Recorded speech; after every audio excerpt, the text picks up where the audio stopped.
नमस्कार। जी नेपाल न्यूजमा स्वागत छ। म सोनु थापा। सुरु गरौं प्रमुख समाचारका शीर्षकहरूबाट। शिक्षा विधेयकलाई अगाडि बढाउन सभामुखको भूमिका अनुसार अघि बढ्ने सभामुख घिमिरेको भनाई। विधेयक सदनमा लैजान सहमति नभए प्रक्रियाबाट टुङ्ग्याउने जिकिर।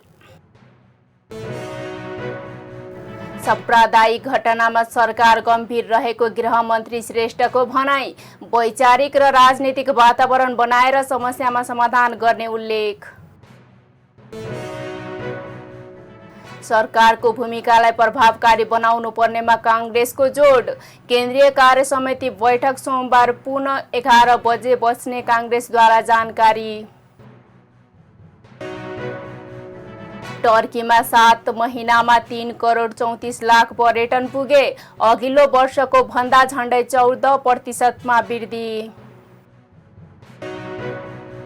र 19औं एसियाली खेलकुदमा नेपाली क्रिकेट टोलीलाई आज बिदाई गरियो। नेपालले असोज 10 गते पहिलो खेल मंगोलियासँग खेल्ने। सभामुख देवराज घिमिरेले शिक्षा विधेयकका सम्बन्धमा विधेयकलाई अगाडि बढाउन सभामुखको भूमिका अनुसार अघि बढ्ने बताउनु भएको छ। 7 दिने आयरल्यान्ड भ्रमण पूरा गरी आइतबार स्वदेश फर्किनु भएका सभामुख घिमिरेले त्रिभुवन अन्तर्राष्ट्रिय विमानस्थलमा सञ्चारकर्मीसँग कुरा गर्दै विधेयकलाई अगाडि बढाउन सभामुखीय भूमिका निर्वाह गर्न बताउनु भएको हो। उहाँले विधेयक सदनमा लैजाने, छलफल गर्ने, सहमति भएन भने प्रक्रियाबाट टुङ्ग्याउने काम हुने जिकिर गर्नुभयो। त्यस्तै सभामुख घिमिरेले भ्रमणका क्रममा नेपाली विद्यार्थीहरूका लागि सहज भिसा तथा छात्रवृत्तिको व्यवस्थाबारे छलफल भएको जानकारी दिनुभयो। नेपाली दक्ष तथा अदक्ष जनशक्तिका लागि रोजगारीको अवसर सिर्जना गर्ने, बेलायतको भिसा भएका नेपालीहरूलाई आयरल्यान्ड भ्रमणमा सहजीकरण गर्ने र आगामी दिनमा नेपालबाट आयरल्यान्डका लागि भिसाको प्रबन्ध गर्ने बारे पनि छलफल भएको बताउनुभयो। होइन, एउटा सभामुखको भूमिका जे हुनुपर्छ त्यही हुन्छ नि। एकदम ठ्याक्कै विधेयकहरूमाथि विधेयकलाई छलफल गर्ने, बहस गर्ने, संसदमा अब सहमति खोज्ने कुराहरूलाई सहमति गरेर टुङ्ग्याउने, होइन अब त्यहाँ सहमति नभएका कुराहरूलाई प्रक्रियाबाट टुङ्ग्याउने, एउटा प्रक्रियाबाट छिटोभन्दा छिटो टुङ्ग्याउने, कार्यान्वयन गर्नको लागि चाहिने विधेयकको अभावमा परिरहेका अभावहरू पूर्ति गर्ने काममा मेरो भूमिका रहन्छ। अहिले आयरल्यान्डले छोटो समयमै धेरै प्रगति गरेको कुराहरूको उहाँहरूको व्याख्या पनि भयो र हामीले त्यसलाई हेऱ्यौँ। त्यस्तो हुनुको पछाडि चाहिँ उहाँहरूमा विगतमा पाएका दुःखहरूबाट अब हामीले केही गर्नुपर्छ भने आफैभित्रको उत्साह सँगसँगै युरोपियन युनियनसँग उहाँहरू आबद्ध भइसकेपछि त्यसलाई उपयोग गर्न सफल भएको कुरा मुख्य गरिकन चाहिँ उहाँहरूको एउटा यो कुराहरू रहेको पाइयो। अर्को कुरा, पुरानो शिक्षामा अगाडि बढेको मुलुक, शिक्षामा अहिलेको टेक्निकल एजुकेसनलाई उहाँहरूले आकर्षण गरेर अगाडि बढाइरहेको सन्दर्भमा शिक्षाको क्षेत्रमा चाहिँ नेपाली विद्यार्थीहरू पनि धेरै त्यहाँ जाने गरेका र शिक्षालाई अब एकअर्काको बिचमा कसरी अगाडि लाने र नेपाल जस्ता मुलुकहरूलाई शिक्षामा दिन सकिने सहुलियतहरू के हुनसक्छ, विद्यार्थीहरू चाहिँ अलिक सरल ढङ्गबाट त्यहाँ जानको लागि भिसाको प्रबन्ध कसरी गर्न सकिन्छ जस्ता विषयहरूमा पनि केही सरसल्लाहहरू छलफलहरू भएको छ र अब तदनुकूल अगाडि बढ्नको लागि सम्बन्धित ठाउँबाट अगाडि बढौँ भन्ने कुराहरू भएको छ। र मुख्य गरिकन नेपालको बारेमा उहाँहरूको धेरै पोजिटिभ कुराहरू, त्यसमा पनि नेपाली जनताहरूको इमान्दारिता र 4000 भन्दा ठुलो सङ्ख्यामा अहिले आयरल्यान्डमा पनि नेपालीहरू, कोही व्यापारी, कोही व्यवसायीहरू, खास गरिकन यो होटल व्यवसायमा र विद्यार्थीहरूमा अलिक ठुलो सङ्ख्यामा र अलिक सामान्य श्रम गरेर बस्नेहरूको पनि सङ्ख्या भएकोले यसलाई उनीहरूको टेक्निकल नोहाउलाई कसरी विकास गर्न सकिन्छ, खास गरिकन नेपालीहरूको प्राविधिक अलिकति दक्षताको विकास गरेर पठाउन सकियो भने ठुलो उपलब्धि हुने कुराहरू। र त्यसमा पनि सभामुखको चिन्ता के थियो भने नेपालीहरू हाम्रो देश निर्माणमा ठुलो योगदान गरेका छन्, नेपालीहरूलाई दिने सहुलियतहरू हामी यहीँ दिन चाहन्छौँ, उनीहरू यहीँ बसौँ, हामी यहीँ राख्न चाहन्छौँ। तर पहिला पनि आयरल्यान्ड चाहिँ एकदम गरिब भएर एक समय बडा अप्ठ्यारो स्थितिमा थियो। बाहिर गएर उनीहरू धेरै बाहिर गएर दुःख कष्ट गरे, कमाए, क्षमता विकास गरे, तर उनीहरू फर्केर आएपछि हामीलाई बाटो देखाए, जसले गर्दा अहिले हामीले राम्रो विकास गरिरहेका छौँ। त्यस्तै नेपालीहरूले यहाँ आएर केही गरेर देशमा फर्किन चाहन्छ भने त्यो पनि हामी उनीहरूलाई फर्काउन पनि तयार छौँ भन्ने चाहिँ उहाँको कुराहरू थियो मूलतः। त्यस्तै एक अर्का देशका नागरिकहरूको भ्रमण, नेपालको हिमाल र सगरमाथा हेर्ने र आरोहणका लागि प्रोत्साहन बारे कुरा गरेको उहाँले बताउनुभयो। उपप्रधान एवं गृहमन्त्री नारायण काजी श्रेष्ठले सर्लाही लगायतका मध्य प्रदेशका जिल्लामा भइरहेका साम्प्रदायिक घटनामा सरकार गम्भीर रहेको बताउनु भएको छ। सिंहदरबारमा आइतबार बसेको प्रतिनिधि सभा अन्तर्गतको राज्य व्यवस्था तथा सुशासन समिति बैठकमा श्रेष्ठले विभिन्न जिल्लामा भएको साम्प्रदायिक घटना बारे सरकार गम्भीर रहेको र प्रशासनिक निर्णय गर्ने विषयमा छलफल भइरहेको बताउनु भएको हो। बहुजातीय, बहुसांस्कृतिक, बहुधार्मिक मुलुकमा त्यसमा आँच पुर्याउने काम भइरहेको भन्दै उहाँले यस विषयमा सरकारले आवश्यक निर्णय गर्ने जानकारी दिनुभयो। उहाँले धार्मिक संगठनको बैठक बोलाएर संयुक्त वक्तव्य समेत निकालेको भन्दै वैचारिक र राजनीतिक वातावरण बनाएर समस्याका समाधान गर्न पनि सरकार प्रतिबद्ध रहेको बताउनुभयो। त्यस्तै उहाँले सुन तस्करी लगायतका भ्रष्टाचारका प्रकरणमा गहिराईमा पुगेर अनुसन्धान गर्न निर्देशन दिएको भन्दै सरकारले हस्तक्षेप नगर्ने स्पष्ट पार्नुभयो। आजको बैठकमा आउनुपर्ने सूचना खबर छैन, आजको एजेन्डा मेरो छैन। त्यस्तो बेलामा अर्को गम्भीर कामहरूमा हुन्छ गृहमन्त्री, अनि उहाँले सभापतिज्यूले मलाई के भन्नुभयो भने यहाँ त बैठकै चल्न दिन्न भन्नुभयो, तपाईँ नआइकन भन्नुभयो। मैले हार्दिकतापूर्वक सदाशय देखाएर मात्रै आएको। म संसदलाई सम्मान गर्छु, संसदीय समितिलाई सम्मान गर्छु, तर लोकतान्त्रिक मूल्य मान्यता र सिस्टम पनि त हुँदो हो। त्यो यसो त गर्न मिल्दैन नि। यो त कुनै पद्धतिमा चल्नु पर्यो, सिस्टममा चल्नु पर्यो। त्यस कारणले म यसमा सविनयतापूर्वक एउटा सबैले यो मूल्यको त पालना गरौँ भन्ने म अनुरोध गर्न चाहन्छु। दोस्रो चाहिँ सबै यसै आएको बेलामा प्रश्न गर्ने हो भने संसदमा जस्तै गृहमन्त्रीसँग प्रश्नोत्तर कार्यक्रम राखिदिनु न समितिमा, म आइहाल्छु नि। कुनै एउटा लोकतन्त्रको मूल्य मान्यता त हुन्छ नि त। मन्त्री भएको कारणले गर्दाखेरि उठ आइज त कहाँ छस् भनेर हुन्छ र? सर्लाही लगायतका घटनाहरूमा मान्यजीहरूले उठाउनु भएको कुरा छ, अत्यन्तै सही हो, अत्यन्तै चिन्ताको कुरा, संवेदनशील विषय। यो देश बहुजातीय, बहुभाषिक, बहुधार्मिक, बहुसांस्कृतिक मुलुक हो र विविधताको एकता, धार्मिक, सांस्कृतिक सहिष्णुता र सद्भाव हाम्रो मौलिक पहिचान र विशेषता आइरहेको हो। तर केही समय यता त्यसमाथि खलल पुर्याउने, त्यसमा आँच पुर्याउने, त्यसलाई कमजोर पार्ने प्रयत्न भइराखेको त छैन होइन भन्ने गम्भीर प्रश्नहरू उठेका छन्। त्यो अनजानमा मात्रै भइराखेका छन् कि एउटा कुनै निश्चित प्रयोजनार्थ भइरहेको छ भन्ने प्रश्न पनि उठेका छ। सरकारले यसलाई गम्भीरतापूर्वक लिएको छ। तैपनि मान्यजीहरूले देखेको घटनाको आधारमा जो प्रश्न गर्नुभयो वा चिन्ता जाहेर गर्नु अत्यन्तै सही छ, म त्यसको सम्मान गर्छु। अहिले मात्रै पनि यही एजेन्डामा छलफल गरेर म आउँदैछु गृह मन्त्रालयमा।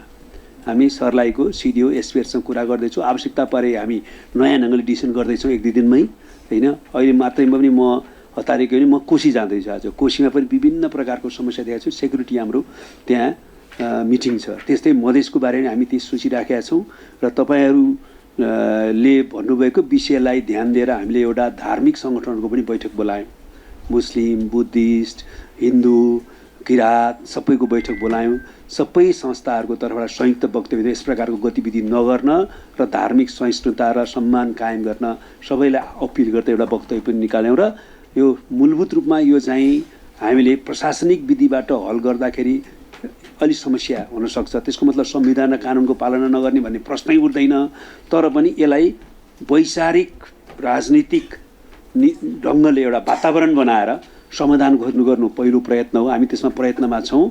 प्रशासनिक तर्फबाट पनि यसमा चाहिँ हामी अब गम्भीर छौँ र हामी सम्पूर्ण प्रशासन प्रहरी संयन्त्रलाई कुनै कमजोरी हुन नदिन दृढतापूर्वक अगाडि बढ्छौँ। यताबाट देख्दाखेरि चाहिँ यस्तो अलि राजनीतिक तर्फबाट नै कमजोरी गरियो कि भने जस्तो लाग्छ। हामीलाई के लाग्छ भने कतिपय त प्रधानमन्त्रीले एकचोटि बाहिरै भनिदिनु भयो होइन, पोलिटिकल लिडरसिपलाई चाहिँ फसाउनु खोजेको त होइन, यत्रो आउँदाखेरि पनि किन नगर्ने, अनि प्रहरी प्रशासन भने जस्तो कुरो पनि यहाँ चर्चा चल्यो। हाम्रो चाहिँ के छ भने दृढतापूर्वक हामी भनेको छौँ तपाईँहरू जहाँसम्म जानुपर्छ अनुसन्धान जानुहोस्, तथ्य प्रमाणले जे देखाउँछ त्यहाँसम्म जानुहोस् भनेका छौँ। अहिले पनि हामी त्यसमा दृढ छौँ। अहिले भएको घटनाहरूमा पनि अब सिआइबीले ठोसै रूपमा के अनुसन्धान गर्यो त मैले अहिले सबै कुरा भन्न पनि सक्छु, फेरि अनुसन्धान खुला पनि राखेको छ। तर तपाईँले भनेको कुराको हकमा चाहिँ तथ्य प्रमाणले के देखाछ भने बा साथीहरूले पनि सङ्केत गर्नुभएको छ नि त, सुझाव त्यो समेत हामीले इन्फर्मली बोलाएर पनि भनेको छौँ, यस्तो पनि आज नि खबरदार भनेर बरु जोड गरिएको छ। कतिपय कुरा हामीलाई पनि अलिक पहिल्यै स्टेप चालेबे हुन्थ्यो भन्ने कुरा पनि पोलिटिकल लिडरसिपलाई लाग्दालाई पनि सिएबीले आफ्नो प्रक्रिया अन्तर्गत अगाडि बढाउने सन्दर्भमा प्रोफेसनल्ली केही कुरा चाहिँ भनिराखेको छ होइन, त्यो आफ्नो ठाउँमा छ। तर म दृढतापूर्वक भन्न चाहन्छु सिआइबी बा कुनै पनि प्रहरी संरचनालाई संयन्त्रलाई अनुसन्धान गर्ने क्रममा कुनै हस्तक्षेप गरिँदैन, बरु तथ्य प्रमाणको आधारमा अनुसन्धानलाई व्यवस्थित ढङ्गले निष्कर्षमा पुग्ने अगाडि बढाऊ भनेर हामीले कडा निर्देशन दिएका छौँ। त्यसअघि बैठकमा समिति सदस्यहरूले साम्प्रदायिक घटना, शान्ति सुरक्षाका साथै विभिन्न प्रकरणको अनुसन्धानका विषयमा सरकारको ध्यान आकर्षण गराएका थिए। बैठकमा समिति सदस्य रवि लामिछाने साम्प्रदायिक घटना गराएर शान्ति सुरक्षा खलबलाउने षड्यन्त्र भइरहेको बताउनुभयो। उहाँले सुन तस्करी प्रकरणमा राज्यको अनुसन्धान अल्मलिएको आभास भएको बताउनुभयो।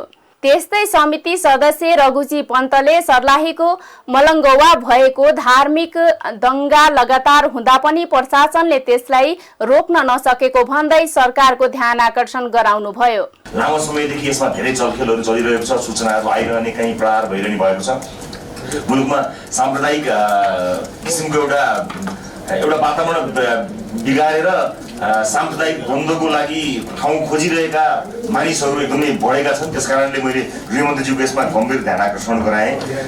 त्यसभन्दा बाहेक मैले विशेष गरेर यो सुन प्रकरण र विभिन्न प्रकरणहरूमा मैले गत बैठक मिस गरेको हुनाले केही कुरा म यहाँ थप्न चाहन्छु।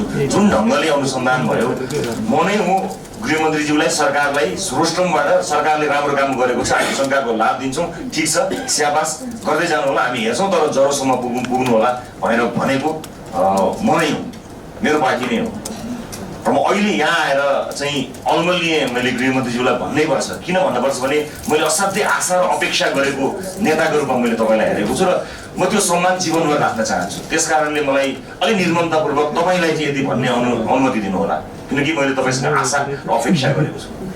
जुन आशा र अपेक्षाका साथ अनुसन्धान दिइयो, त्यो अनुसन्धानका कुराहरू हेर्दाखेरि एउटा भद्दा मजाक जस्तो भएर गयो। आज देखिएका मान्छेहरूले, मैले त्यतिखेरै भनेको थिएँ कि जब 3 दिनपछि यो अनुसन्धानमा पुग्यो, त्यो समय किन दिइएको, संदिग्ध मानिसहरूलाई भाग्ने समय दिएको, मोबाइल फर्मेट गर्ने समय दिइयो कि के गरिएको भन्ने थियो।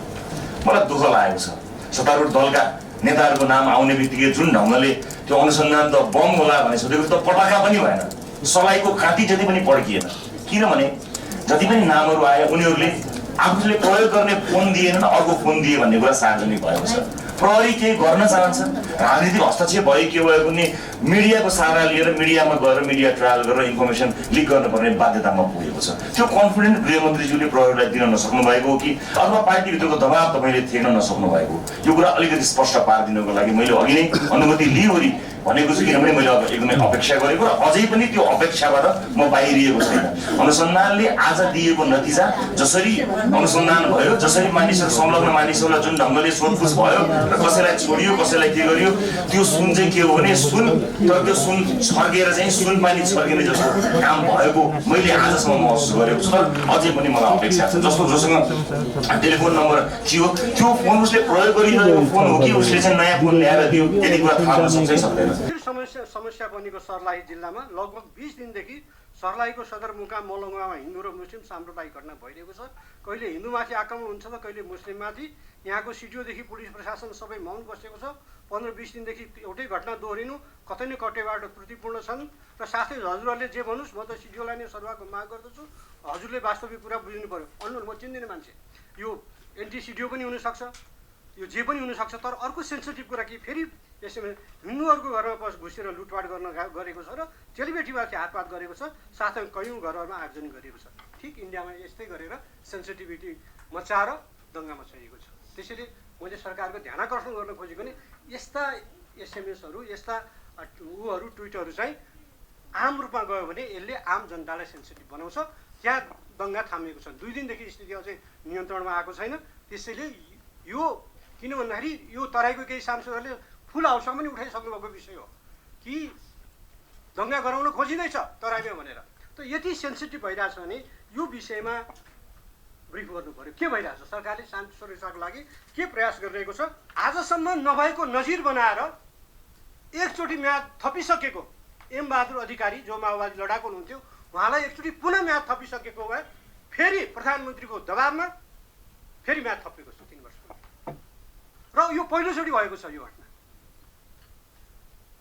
र यो पटक पटक अखबारहरूमा सारा डिटेलमा आएको छ। म तपाईँहरूलाई भन्न चाहन्छु कि यस्तो हुँदा त यो त अति नै भयो बा, यो त हेरेर त बस्न सकिँदैन। किन भन्दाखेरि नेपाली सेनामा कसैले पनि राजनीतिकरण गरेको छैन। त्यस्तै उहाँले प्रधानमन्त्रीको दबावमा सेनाका सहायक रथी एम बहादुर अधिकारीको पदावधि थप गरिएको भन्दै आपत्ति जनाउनुभयो। नेपाली कांग्रेसका केन्द्रीय सदस्यहरूले सरकारको भूमिकालाई प्रभावकारी बनाउनु पर्नेमा जोड दिएका छन्। पार्टी कार्यालय सानेपामा केही दिनदेखि जारी केन्द्रीय समिति बैठकमा धारणा राख्ने सदस्यहरूले पार्टीका तर्फबाट सरकारमा सहभागी भएर मात्रै नपुग्ने भन्दै सरकारको भूमिकालाई प्रभावकारी बनाउनु पर्नेमा जोड दिएका हुन्। साथै उनीहरूले सरकारलाई जनमुखी र प्रभावकारी बनाउनका लागि प्रधानमन्त्रीलाई समेत आग्रह गर्नुपर्ने धारणा राखेका थिए। आइतबार सम्पन्न बैठकपछि प्रचार विभाग प्रमुख मीन विश्वकर्माले केन्द्रीय सदस्यहरूले जनतालाई प्रत्यक्ष महसुस हुने गरी सरकारको कामलाई प्रभावकारी बनाउनु पर्ने धारणा आएको जानकारी दिनुभयो। उहाँले निश्चित उद्देश्यका साथ बनाइएको गठबन्धनलाई निरन्तर अघि बढाउनु पर्ने धारणा कांग्रेसको रहेको बताउनुभयो। सरकारले गरेको ठिक कामलाई जनतामाझ पुर्याउनु पर्ने र सरकारको कमी कमजोरीका बारेमा औल्याउन सकिने उहाँको भनाइ छ। विश्वकर्माले अहिले गठबन्धनको सरकार भएकाले प्रधानमन्त्रीले सन्तुलित ढंगले लैजानुपर्ने र सन्तुलन गर्न नसके समस्या पर्ने जिकिर गर्नुभयो। सरकार ढल्ने र नढल्ने विषय सरकारको काम कारबाहीमा भर पर्ने भए पनि सरकार परिवर्तनमा कांग्रेसले फर्केर नहेरेको उहाँको भनाइ छ। नेपाली कांग्रेस केन्द्रीय कार्य समितिको आज तेस्रो दिनको बैठक सभापति शेरबहादुर देउवाको सभापतित्वमा पुनः प्रारम्भ भयो। बिहान 9 बजेदेखि सुरु भएको बैठक अहिले 1 बजे, भोलि फेरि 11 बजे हुने गरी स्थगित भएको छ। र आजको बैठकमा 3 दर्जन साथीहरूले आफ्नो विचार राख्नु भएको छ र विचार राख्ने साथीहरूले अधिकांशतः महासमितिको बैठकलाई कसरी प्रभावकारी बनाउने र भर्खरै सम्पन्न भएको जिल्ला स्तरका र स्थानीय तहसम्मका कार्यक्रमहरूको कतिको प्रभावकारी रह्यो, कस्तो रह्यो भन्ने बारेमा उहाँहरूको समीक्षा रह्यो। र सँगसँगै अहिले समसामयिक राजनीतिका बारेमा, मूल्य वृद्धिका बारेमा, सुशासनका बारेमा र जनताले भोगिराखेका विभिन्न दैनिक जनजीवनका समस्याहरूका बारेमा प्रभावकारी ढङ्गबाट केन्द्रीय सदस्य साथीहरूले आफ्नो धारणाहरू राख्नु भएको छ र उहाँहरू सबैको धारणालाई समेटेर सम्भवतः हामी भोलि अपराह्नमा बैठक सम्पन्न गर्नेछौँ र ती विषयहरूलाई समेट्ने क्रम जारी नै छ। जस्तै हामीले अस्तिकै दिन मात्रै पनि 5 गते शिक्षक आन्दोलनलाई नेपाली कांग्रेसले मुख्य बुदाको रूपमा लिएको थियो र त्यही आन्दोलनलाई सम्बोधन गर्नका लागि पहिलो निर्णय शिक्षकका समस्याहरूलाई लिएर आन्दोलनमा उत्रेका शिक्षकहरूको माग सम्बोधन गर्न हामीले सरकारसँग आग्रह गर्यौं, अपिल गर्यौं र त्यसलाई संसदबाट परिमार्जन संशोधन गरेर सबै मागहरूलाई सम्बोधन गर्ने प्रतिबद्धता पनि जाहेर गरेर हामीले एउटा निर्णय निकालेका छौं र तिनै निर्णयहरू जस्तै गरी अहिले केन्द्रीय कार्य समितिका बैठकहरूमा दिनानुदिन विषयवस्तुहरूको उठान भइराखेको छ। बैठक निरन्तर छ। भोलि पनि 11 बजे बैठक पुनः प्रारम्भ हुन्छ। मूल कुरा के हो भने अहिले यो गठबन्धनको सरकार छ। यो गठबन्धन सरकार बनाउनका लागि मात्रै थिएन। जति बेला नेपालका तत्कालीन सरकार प्रमुखले संविधान उल्लङ्घन गर्ने, सुशासनका नाममा भ्रष्टाचार र कुशासन व्याप्त अवस्था थियो, त्यो बेला त्यही पार्टीका नेताहरूले समेत पनि विद्रोह गरेर बाहिर सडकमा आएर बनाएको गठबन्धनले चुनावमा सँगसँगै भाग लिने, गठबन्धन गरेरै भाग लिने र चुनावपछि पनि त्यही गठबन्धनको सरकार बनाएका हुन्। त्यसैले यो निश्चित उद्देश्य तयार गरेर बनेको गठबन्धन भएको हुनाले यो गठबन्धन निरन्तर अगाडि जानुपर्छ भन्ने नेपाली कांग्रेसको वर्तमान धारणा छ। अब सरकारले गरेका कुरा चाहिँ नेपाली कांग्रेस पनि सरकारमा भएको हुनाले सरकारको आलोचनै गर्नुहुन्न भन्ने होइन, सरकारका ठिक कामहरूको चाहिँ प्रशंसा गर्ने, जनसमक्ष पुर्याउने र सरकारले गरेका केही त्रुटिहरूलाई कडा रूपमा थाहा पाउने गरी औँल्याउनु यो बैठकको पनि उद्देश्य हो। त्यसैले बैठकमा बोल्ने साथीहरूले सरकारका केही कमी कमजोरीहरू जहाँ जनताका दिनानुदिन पुर्याउनु पर्ने सेवा छ त्यो सेवा ढिलो भयो भन्न उहाँहरूले भन्नुभएको छ।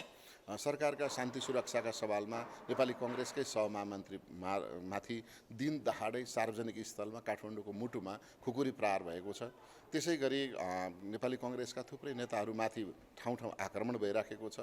भ्रष्टाचारका नाममा पक्राउ गर्दा अथवा कारबाहीको नाममा नेपाली कङ्ग्रेसका नेताहरूमाथि अलिकति छुट्याएर आफ्नालाई जोगाएर र कङ्ग्रेसकालाई अलिक होच्याएर अलिक बदनाम गर्ने ढङ्गबाट पनि आयो भनेर जब केन्द्रीय सदस्यले राखिरहनु भएको छ भने त्यसलाई स्वाभाविक रूपमा हामी लिन्छौँ। त पार्टीको धारणा भोलि निर्णय गर्ने बेलामा हामी साझा धारणा बनाउँछौँ। तर यो एजेन्डा नभएको हुनाले मलाई लाग्छ यसले चर्चा मात्रै पाउँछ। होइन, लोकतन्त्रमा सरकारको जहिले पनि सरकारका कुर्सीका 3टा मात्रै खुट्टा हुन्छन् भनेको सन्तुलन गरेर सरकारको प्रमुख बस्नुभयो भने 3टा खुट्टामा पनि सरकार चल्छ। तर सन्तुलन गुम्यो भने 3टा खुट्टाको कुर्सी ढल्छ। त अहिले गठबन्धनको सरकार भएको हुनाले प्रधानमन्त्रीले यसलाई सन्तुलित ढङ्गबाट अगाडि लैजानुपर्छ। होइन म त 4 खुट्टा भएको कुर्सीमा छु भनेर अलिक मस्तसँग बस्न खोज्नुभयो भने त्यो अलिक असन्तुलन हुन्छ र त्यो ढल्न सक्छ। तर हामीलाई के विश्वास छ भने यो गठबन्धन समयको माग, जनताको माग र राजनीतिक परिवेशले माग गरेको हुनाले यति साना कारणले सानातिना विषयले यो सरकार ढल्दैन र प्रचण्ड सरकार प्रधानमन्त्री फर्किएपछि भनौँ वा नफर्किए पनि फर्किनु र नफर्किनुसँगको कुरा जोडिँदैन। यो सरकार ढल्ने र नढल्ने विषय चाहिँ राष्ट्रिय राजनीतिको विषय हुन्छ, सरकारका काम कारबाहीका विषय हुन्छ, सुशासनको विषय हुन्छ, सरकारले लिने नीतिका बारेमा हुन्छ। यी यावत विषयमा हामी सरकारको ध्यान आकर्षण गराइराखेका छौँ। अहिले सरकार परिवर्तनपट्टि काङ्ग्रेसले फर्केर हेरेको पनि छैन। त्यस्तै केन्द्रीय समिति बैठकमा महासमिति बैठकको प्रभावकारिता, पार्टी कार्यक्रमको समीक्षाका साथै समसामयिक विषयमा धारणा राखेको विश्वकर्माले जानकारी दिनुभयो। केन्द्रीय कार्य समिति बैठक सोमबार पुनः 11 बजे बस्ने काङ्ग्रेसले जनाएको छ। नेपाली कांग्रेसका महामन्त्री एवं सांसद गगन थापाले लोकतन्त्रमा आन्दोलनरत सबैका आवाज सुन्नुपर्ने बताउनु भएको छ। काठमाडौँ महानगरमा फुटपाथ व्यवसायीलाई वैकल्पिक व्यवस्थापन गर्नुपर्ने माग गर्दै सामाजिक अभियन्ता ईले गरिरहेको आन्दोलनप्रति ऐक्यबद्धता जनाउँदै महामन्त्री थापाले शान्तिपूर्ण रूपमा उठाइएका विषयलाई महानगरले महत्त्वका साथ सुन्नुपर्ने बताउनु भएको हो। उहाँले शहरको अन्य आवागमनलाई असर नपर्ने गरी फुटपाथ व्यवसायलाई व्यवस्थापन गर्न सकिने ठाउँहरू रहेको बताउनु भएको छ। महामन्त्री थापाले काठमाडौँ महानगरले सामाजिक अभियन्ता ईसँग तत्काल वार्ता गर्नुपर्ने पनि बताउनु भएको छ। उहाँले अभियन्ता ई लगायतका साथीहरूका बारेमा काठमाडौँ महानगरका मेयर बालेन्द्र शाहसँग भेटेरै कुरा गर्न कोसिस गरिरहेको पनि बताउनु भएको छ। कानून न्याय तथा संसदीय मामिला मन्त्री धनराज गुरुङले अख्तियार दुरुपयोग अनुसन्धान सम्बन्धी विधेयकका केही प्रावधान प्रति असन्तुष्टि व्यक्त गर्नु भएको छ। 5 वर्षभित्र कारबाही नचलाएको मुद्दा अघि नबढाउने भनी उल्लेख गरिएको सो विधेयकको प्रावधान प्रति मन्त्री गुरुङ आफैले असहमति व्यक्त गर्नु भएको हो। आज संघीय संसद प्रतिनिधि सभा अन्तर्गतको राज्य व्यवस्था तथा सुशासन समितिको बैठकमा अख्तियार दुरुपयोग अनुसन्धान आयोग ऐन 2048 लाई संशोधन गर्न बनेको विधेयक सम्बन्धी छलफलमा भाग लिने क्रममा उहाँले नेपाल सरकारले पेश गरेको अख्तियार सम्बन्धी विधेयकको सो बुदामा आफ्नो सुरुदेखि नै ध्यान आकर्षण भएको उल्लेख गर्दै त्यसलाई समृद्ध बनाउन पनि सांसदहरूलाई आग्रह गर्नुभयो। मन्त्री गुरुङले सरकार र सांसदहरू सबै एकाकार भएर मुलुकमा भ्रष्टाचारको अन्त्य गरी सुशासनमा लैजाने काममा प्रतिबद्ध भएर लागि परेको दाबी समेत गर्नुभयो। यस वर्षको हेम सुनिल जोखिमपूर्ण टेलिभिजन पत्रकारिता पुरस्कार पत्रकारद्वय महेश केसी र शिव सिलवाललाई प्रदान गरिएको छ। नेपाल पत्रकार महासंघ नेपाल टेलिभिजन शाखाले आज काठमाडौँमा आयोजना गरेको हेम सुनिल जोखिमपूर्ण टेलिभिजन पत्रकारिता पुरस्कार 2080 वितरण समारोहमा संचार तथा सूचना प्रविधि मन्त्री रेखा शर्माले उक्त पुरस्कार प्रदान गर्नुभयो। पुरस्कार वितरण कार्यक्रममा मन्त्री शर्माले पत्रकारिता क्षेत्रमा टिकिरहनका लागि सरकारले सञ्चार सम्बन्धी विभिन्न कानुनहरू बनाइरहेको जानकारी दिनुभयो।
पत्रकार हेम भण्डारी र क्यामेरा पर्सन सुनिल सिंहको 2063 साल असोज 7 गते ताप्लेजुङको धुन्सामा हेलिकप्टर दुर्घटनामा मृत्यु भएको थियो।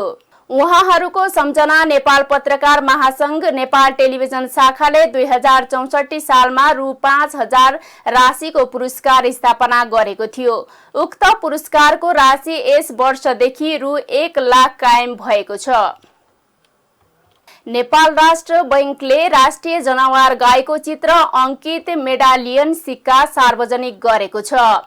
टक्सार महाशाखा सुन्धाराबाट बबर महल स्थित नेपाल औषधि उद्योगको परिसरमा स्थानान्तरण भएपछि पुराना मेसिनहरू मर्मत सम्भार गरेर मुद्रण सम्बन्धी कार्य सुरु गरेको हो। महाशाखाले आजदेखि राष्ट्रिय जनावर गाईको चित्र अंकित मेडालियन सिक्काको बिक्री वितरण सुरु गरेको छ। बबर महल स्थित टक्सार महाशाखामा आयोजित संक्षिप्त कार्यक्रममा गभर्नर महाप्रसाद अधिकारीले उक्त सिक्का सार्वजनिक गर्नुभएको हो। महाशाखाले 10 ग्राम र 25 ग्रामका 2 किसिमका चाँदीका मेडालियन सिक्का टकमरी बजारमा ल्याएको हो। 10 ग्राम सिक्काको मूल्य 1600 र 25 ग्राम सिक्काको 4000 रुपैयाँ मूल्य निर्धारण गरिएको छ। बैंकसँग मौजात रहेको चाँदीलाई गलान गरी मेडालियन सिक्का टकमरी गरिएको टक्सार महाशाखाले जानकारी दिएको छ। दुवै सिक्कामा 979 टचको चाँदीको प्रयोग गरिएको छ। दर उल्लेख नगरी निष्कासन गरिएको सिक्कालाई मेडालियन भनिन्छ।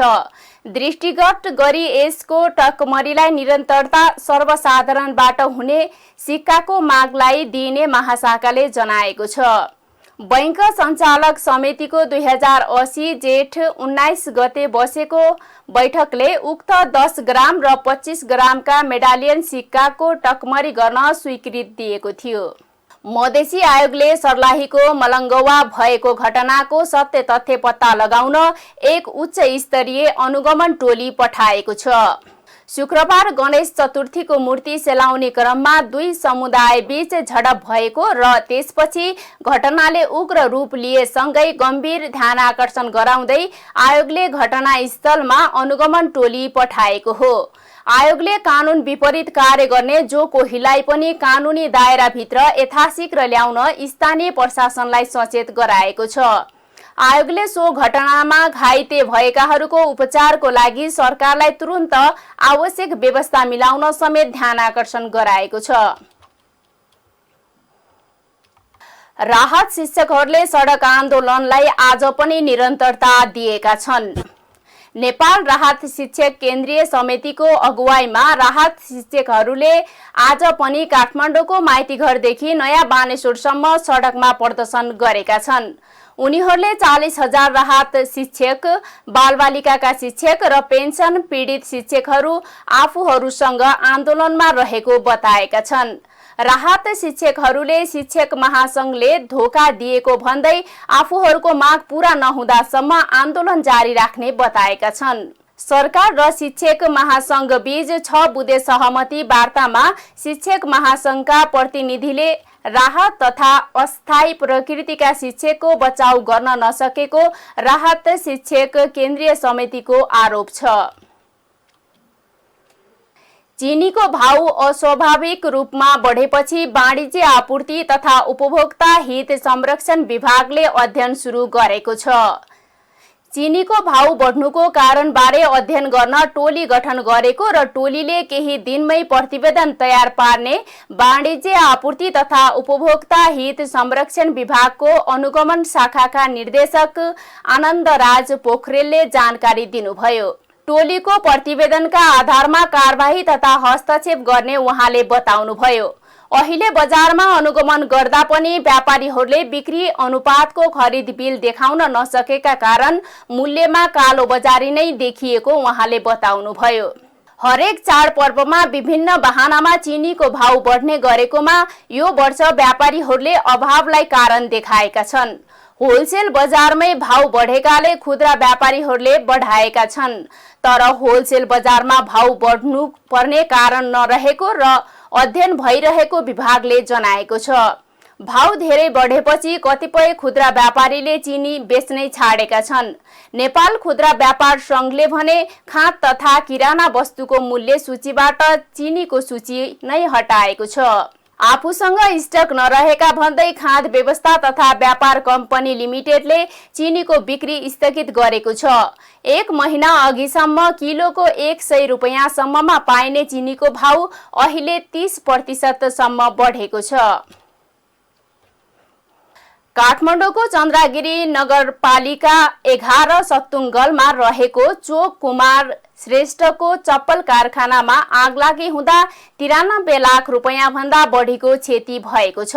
गैराती विद्युत सर्ट भई आगलागी हुँदा कारखानामा रहेको मेसिन, केमिकल, चप्पल तथा अन्य सामान जलेर नष्ट भएको हो। आगलागीबाट झण्डै 93 लाख 20 हजार रुपैयाँ बराबरको धनमाल नष्ट भएको प्रारम्भिक विवरण आएको चन्द्रगिरीका प्रहरी नायब उपरीक्षक नारायण अधिकारीले जानकारी दिनुभयो। यस्तै गैराती नै काठमाडौँ महानगरपालिकाका 7 चाबहिल बस्ने 45 वर्षीय इन्द्र नारायण मानन्दरको घरमा आगलागी भएको छ। खाना पकाउने क्रममा अचानक ग्यास लिक भई आगलागी हुँदा झण्डै 10 लाख रुपैयाँ बराबरको धनमाल जलेर नष्ट भएको प्रहरी प्रधान कार्यालयले जानकारी दिएको छ।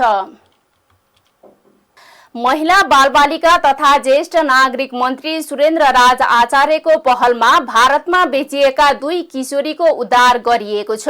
मन्त्री आचार्यले उद्धार गरिएका किशोरीलाई मन्त्री निवास पुलचोकमा स्वागत गर्नुभएको हो। सुर्खेतबाट किशोरी बेचबिखनमा परेको खबर आएपछि भारतमा रहेको नेपाली राजदूतावास र मानव बेचबिखनमा परेकालाई उद्धार गर्ने संस्थासँग समन्वय गरेर उद्धार गरिएको हो। बेचिएका किशोरीको उद्धार कार्यको जानकारी गराउँदै शक्ति समूहकी अभियान कर्मी चरीमाया तामाङले बेचबिखनमा परेकालाई स्वदेश फिर्तीको नीति नियम र कार्यविधि नहुँदा उद्धारमा समस्या भएको बताउनुभयो। सामाजिक अभियान कर्मी इन्द्रराज भट्टराईले उद्धारका लागि अझै प्रभावकारी कदम चाल्नुपर्ने बताउनुभयो। उहाँले बेचबिखनमा पर्न नदिनका लागि सचेतना र सतर्कता अपनाउनुपर्ने बताउनुभयो। अख्तियार दुरुपयोग अनुसन्धान आयोगले बाराको चिम्रोनगढ नगरपालिकाका तत्कालीन प्रमुख प्रशासकीय अधिकृत विश्वराज मरासेनी र लेखा अधिकृत शर्मेन्द्र प्रसाद चौधरी सहित 5 जना विरुद्ध मुद्दा दायर गरेको छ। मध्य प्रदेश सरकारको अनुदानबाट नगरपालिका 8 कचोरबा स्थित जनता माविको भवन निर्माणमा तत्कालीन प्रमुख प्रशासकीय अधिकृत मरासेनी र लेखा अधिकृत चौधरीले अनियमितता गरेको आरोपमा आयोगले आज विशेष अदालतमा मुद्दा दायर गरेको हो। प्राविधिकले तयार गरेको मूल्याङ्कन र भुक्तानीका लागि स्वीकृत टिप्पणीमा उल्लेखित भन्दा बढी रकम उपभोक्ता समितिलाई भुक्तानी दिएर अनियमितता गरेको आरोपमा उनीहरू विरुद्ध मुद्दा दायर गरिएको आयोगका प्रवक्ता भोला दाहालको भनाइ छ। आयोगका अनुसार उनीहरूले स्वीकृत रकम भन्दा रु 6,58,440.16 पैसा बढी भुक्तानी दिएको आयोगको आरोप छ। आयोगले सोही अनियमितता प्रकरणमा संलग्न भएको आरोपमा उपभोक्ता समितिका अध्यक्ष रामबाबु प्रसाद यादव, सचिव रामाकान्त प्रसाद र कोषाध्यक्ष किरण देवी यादव विरुद्ध पनि मुद्दा दायर गरेको छ। उनीहरूले सम्झौता बमोजिमको शर्त पालना नगरी भुक्तानीका लागि स्वीकृत भए भन्दा बढी तथा निर्माण परिमाण भन्दा बढी भुक्तानी लिएको भन्दै मुद्दा दायर गरिएको हो। अब अर्थ समाचार। हप्ताको पहिलो दिन शेयर बजार दोहोरो अङ्कले घटेको छ। शेयर बजार परिसूचक नेप्से आज 19.42 अङ्कले घटेर 2010.35 बिन्दुमा झरेको छ। आज लघु वित्त बाहेक अरू सबै समूहको शेयर ओह्रालो लागेको छ। आज सबैभन्दा धेरै शुभम पावर कम्पनीको शेयर 10% घटेको छ। समग्रमा बजार घटेको दिन आज सबैभन्दा धेरै स्वरोजगार लघुवित्त, हिमालय लघुवित्त र एसियन हाइड्रो पावर कम्पनीको शेयर 10% बढेको छ। आज 90,03,000 किता शेयर 2,32,68,00,000 रुपैयाँ कारोबार भएका छन्। सबैभन्दा धेरै माछापुच्छ्रे बैंकको 13,24,00,000 रुपैयाँको शेयर किनबेच भएको छ। अब अन्तर्राष्ट्रिय समाचार। टर्कीमा बितेको 7 महिनामा 3,34,00,000 पर्यटन पुगेका छन्। टर्कीको संस्कृति तथा पर्यटन मन्त्रालयले गएको जनवरीदेखि अगस्त महिनासम्मको विवरण सार्वजनिक गर्दै 7 महिनामा 3,34,00,000 जनाभन्दा धेरै विदेशी पर्यटकले भ्रमण गरेका बताइएको चिनिया समाचार संस्था सिन्हाले जनाएको छ। यो अघिल्लो वर्षको तुलनामा 13.95% धेरै हो। टर्कीमा पर्यटकीय क्षेत्र आर्थिक केन्द्रका रूपमा रहेको छ। अघिल्लो वर्ष अर्थात् सन् 2022मा टर्कीमा 5,14,00,000 पर्यटन पुगेका थिए। यस वर्ष अब पर्यटकीय सिजन सुरु भएकोले यो संख्यामा राम्रो सुधार हुने अपेक्षा गरेको टर्कीले जनाएको छ। कोरोना महामारीबाट प्रभावित भएको टर्कीको पर्यटन व्यवसाय लयमा फर्किसकेको छ। टर्कीमा सबैभन्दा धेरै रुस, जर्मनी र बेलायतका नागरिकहरू घुम्न जाने गरेका छन्। अब खेल समाचार। एशियन गेम्सका लागि चीन जान लागेको नेपाली क्रिकेट टोलीलाई आज बिदाई गरिएको छ। नेपाल क्रिकेट संघका पदाधिकारीहरूले एक कार्यक्रमका बीच बिदाई गर्दै नेपाली टोलीलाई शुभकामना दिएका हुन्। क्यानको नयाँ कार्य समिति शनिबार मात्रै चयन भएको थियो। नेपालले यही 27 सेप्टेम्बरमा मंगोलिया र 1 अक्टोबरमा मालदिवसँग खेल्नेछ। नेपालले समूह चरण पार गरेपछि भारत, पाकिस्तान, श्रीलङ्का वा बंगलादेश मध्ये कुनै एक देशसँग प्रतिस्पर्धाको अवसर मिल्नेछ। एक रिपोर्ट। नेपाल क्रिकेट संघ क्यानले चीनको हाङझाउमा जारी 19औं एसियाली खेलकुद प्रतियोगितामा भाग लिन जाने नेपाली क्रिकेट टोलीलाई बिदाई गरेको छ। नवनिर्वाचित अध्यक्ष चतुरबहादुर चन्द, सचिव पारस खड्का लगायतका क्यानका पदाधिकारीहरूले खेलाडीलाई सफलताको शुभकामना दिँदै बिदाई गरेका थिए। एसियाडमा सहभागिता जनाउने नेपाली टोलीका कप्तान रोहित कुमार पौडेल सहित विनोद भण्डारी, आसिफ शेख, कुशल भुर्तेल, सन्दीप जोरा, दिपेन्द्र सिंह एरी, कुशल मल्ल, विवेक यादव, सोमपाल कामी, करण केसी, गुलसन झा, प्रतीश जीसी, अविनाश बोहरा र सन्दीप लामिछाने छन्। ललित राजवंशीले भने चोटका कारण प्रतियोगितामा सहभागिता जनाउने छैनन्। राष्ट्रिय क्रिकेट टोलीका कप्तान पौडेलले आफ्नो टोलीले राम्रो अभ्यास गरेको भन्दै प्रतियोगितामा मेडल जित्ने लक्ष्यका साथ मैदानमा उत्रिने बताए। प्रिपरेसन वाइज आई थिङ्क राम्रो भइरहेछ। प्रिपरेसन एकदम राम्रो भएको छ। स्पेसली लास्ट 10-15 डेजदेखि गेम गरिरहेछौँ हामी। आउटडोर गर्न पाइरहेछौँ, त्यसले गर्दा एकदमै बेनिफिट भयो। आउटडोरमा सेन्टर विकेट युज गर्न पायौँ, म्याचेसहरू खेल्न पायौँ। सो आई थिङ्क एकदमै युटिलाइज गऱ्यौँ यो लास्ट 10-15 डेज र सबैजना एकदमै एक्साइटेड छन् एसियन गेम्स लिएर।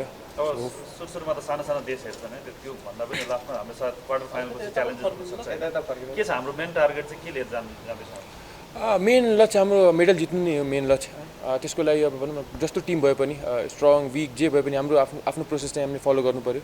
र सुरुमा भनौँ न दुईटै टिम त्यस्तो स्ट्रङ छैन, बट स्टिल हामीले आफ्नो बेस्ट क्रिकेट खेल्नुपर्छ, किनभने T20मा जे पनि हुनसक्छ। सो हामी सबैजना अवेर छौँ त्यो कुराहरूलाई लिएर।